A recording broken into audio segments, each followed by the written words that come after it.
तो दोस्तों आज हम लोग बात करने वाले हैं डीएरेटर के कंपोनेंट के बारे में। जैसा कि हम लोग जब साइट पे जाते हैं तो डीएरेटर में दो टैंक देखने को मिलता है, एक वर्टिकल होता है, दूसरा हॉरिजॉन्टल होता है। वर्टिकल को डीएरेटर टावर बोलते हैं और हॉरिजॉन्टल को डीएरेटर टैंक बोलते हैं।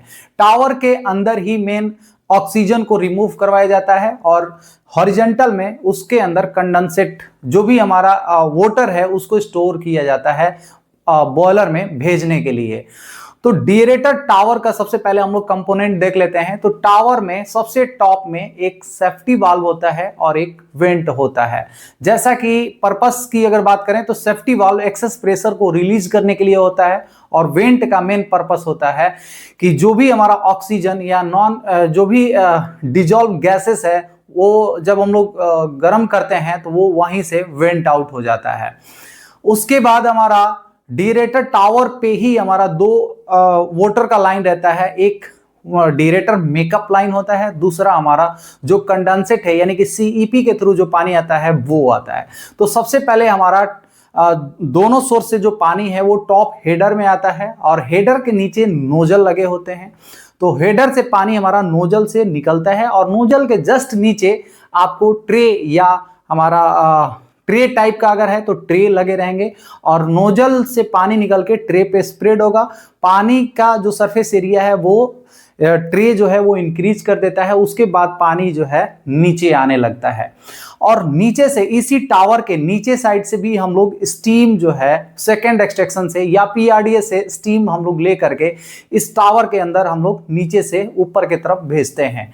तो यहाँ पे हमारा स्टीम और वाटर का दोनों का डायरेक्ट कॉन्टैक्ट होने की वजह से वाटर के इनसाइड में जो भी डिजॉल्व गैसेस है उसकी सॉल्युबिलिटी कम हो जाती है और उसके बाद वेंट के थ्रू वो बाहर निकल जाता है। इस तरह से यहाँ पे पानी के अंदर मौजूद कार्बन डाइऑक्साइड या डिजॉल्व ऑक्सीजन को रिमूव करवा लिया जाता है। डिजॉल्व ऑक्सीजन रिमूव हो जाने के बाद पानी स्वतः नीचे आ जाता है टैंक में, हॉरिजॉन्टल टैंक में, जिसको डीएरेटर टैंक बोलते हैं। तो अब हम लोग यहाँ पे डीएरेटर टैंक के कंपोनेंट देख लेते हैं। तो डीएरेटर टैंक के इनसाइड में अगर कंपोनेंट की बात किया जाए तो सबसे पहले एक हमारा कंपोनेंट होता है जो कि ओवरफ्लो सिस्टम। अगर टैंक में हमारा पानी बहुत ज्यादा भर जाता है तो इसके लिए हमारा ओवरफ्लो सिस्टम प्रोवाइड किया जाता है। उसके बाद हमारा डीएरेटर टैंक का लेवल चेक करने के लिए हमारा लेवल गेज भी लगा रहता है।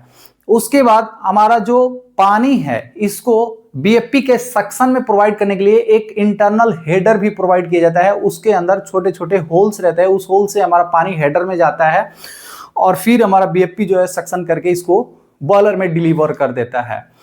अब हमारा टैंक के ऊपर ही बीएफपी का जो रीसर्कुलेशन और लीक ऑफ लाइफ यानी कि बैलेंसिंग लाइन जो है ये भी प्रोविजन दिया रहता है। टैंक में भी हमारा एक सेफ्टी वाल्व दे दिया जाता है और टैंक और टावर का प्रेशर को बैलेंस करने के लिए एक प्रेशर बैलेंसिंग लाइन भी प्रोवाइड किया जाता है।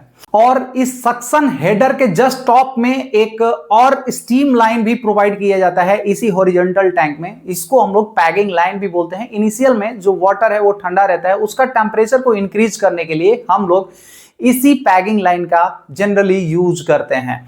और डीएरेटर टैंक के हॉरिजॉन्टल टैंक है उसके नीचे एक ड्रेन लाइन भी प्रोवाइड किया जाता है कि जब भी हम लोग का प्लांट शट डाउन हो और डीएरेटर का हमें पूरी तरह से इंस्पेक्शन करना हो तो हम लोग ड्रेन खोल करके पूरा पानी जो है वो ड्रेन आउट कर देते हैं। और इसी जो हॉरिजॉन्टल टैंक हो या वर्टिकल टावर हो दोनों में इंस्पेक्शन डोर भी दिया रहता है कि आप उसको खोल के शटडाउन टाइम में अंदर जा करके उसका इंस्पेक्शन कर सकें। तो ये था ऑल अबाउट डीएरेटर कंपोनेंट्स। उम्मीद करता हूं ये वीडियो आप लोग को अच्छे से समझ में आ गया होगा।